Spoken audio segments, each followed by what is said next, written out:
I've always been a pretty good public speaker, or so I thought. In high school, I was the captain of the debate team and the Students' Council president. My audiences ranged from small classrooms to large auditoriums of students, teachers, parents, and the community. I've always been a pretty good public speaker, or so I thought. Because of how good I was often asked to serve as master of ceremonies at weddings and other milestone celebrations and events. I've done so several times. So yeah, I've always been a pretty good public speaker. Or so I thought. My largest audience, 30 years ago, I was one of 3 speakers at an international conference on health and nutrition. Picture this: 2 adjoining ballrooms of a 4-star hotel opened into one expanse with theater-style seating.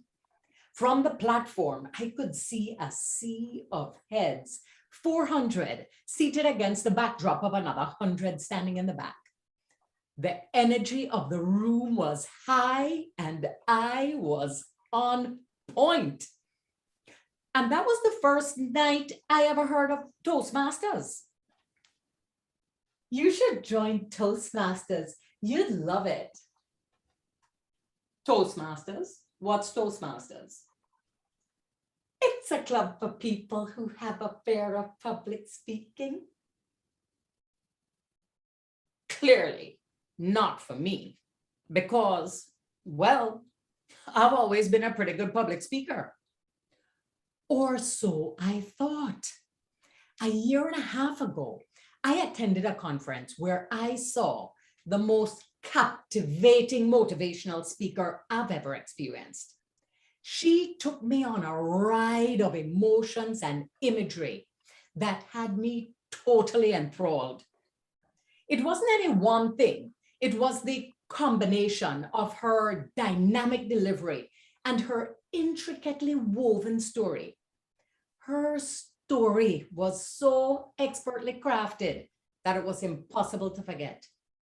And as I sat looking at her, I thought, that is how good I want to be. I've always been a pretty good public speaker, or so I thought.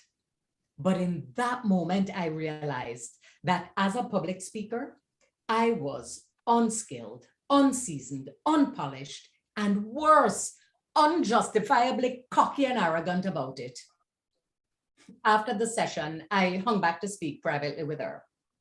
It was obvious to me that she had worked with a coach, because practice alone does not make anybody that good. Who?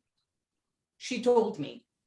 I set out then to find that coach, make contact, become a client, commit to the process, do whatever I was told to do, because I wanted to become like her. And I did. I found her coach, and here I am, for her coach was Toastmasters. So as we begin our Toastmaster relationship, you can expect me to share of the wisdom that I've gleaned over the years. You can expect me to submit to your coaching and mentorship, and to do both from a place of humility, knowing that I've come a long way and I have a lot to give, but I have an even farther way to go, and I need your help to get me there. Thank you for accepting my request for membership.